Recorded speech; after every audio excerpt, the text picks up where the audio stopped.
All right, under plugins, we have this contacts plugin. Now, if you look at the GitHub page, you can see a warning here.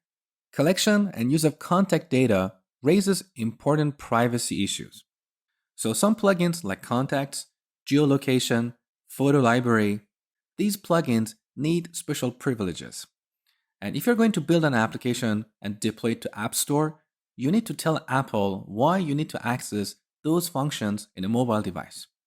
So there is a common pattern to handle this. If you scroll down, under iOS quirks, here you can see that since iOS 10, it's mandatory to add a NS contacts usage description. This is something that you see a lot in iOS. Variables that start with NS, which stands for next step. It's just a convention in iOS. Now, basically, we use this variable to specify why our application needs to use contacts. And this will be stored in an XML file that Apple will use as part of the review process. Let me show you how it works. So first, in the example, you can see this is the proper way to add this plugin. So Cordova plugin add, and this is similar to Ionic plugin add. So Ionic CLI is a wrapper around Cordova CLI. It adds extra functionality on top of that. Next, we've got the plugin name, and then we have the variable flag. So dash dash variable, and this is what we need to set. So back in terminal, Ionic plugin add Cordova dash plugin dash contacts. Now dash dash variable in capital contacts underlined usage underlined description, and we set this to a text because we need contacts. And for some reason, we cannot have an exclamation mark here. So if you add this, you may get an error. And finally, dash dash save. So this is the proper way to install this plugin. Now, in our plugins folder, if you open ios.json, look at this entry, Cordova plugin contacts.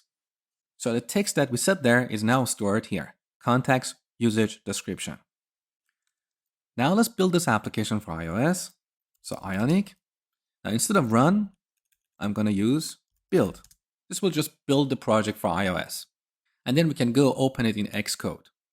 So build iOS like this. Okay, now in Xcode, if you open resources folder, you see pepper-info.plist. So Pepper is the name of my project. This is the XML file that I was telling you about. If you look at this file, you see we have an entry here called privacy contacts usage description. And this is the description that we set when we were adding our plugin. Now, if you look at the actual XML representation of that file, pepper-info.plist,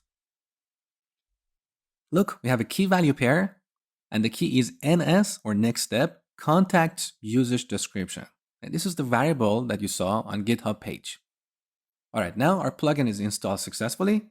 Let's use it. So back in home component, I'm going to import contacts from Ionic-native. And I found this on the documentation for this plugin. This contacts class has a bunch of methods. One of them is the find method that takes two parameters. The first one is the fields that you want to use for searching. So here in the constructor, once the platform is ready, I'm going to call contacts.find, pass an array, and here I need to specify one or more fields for searching.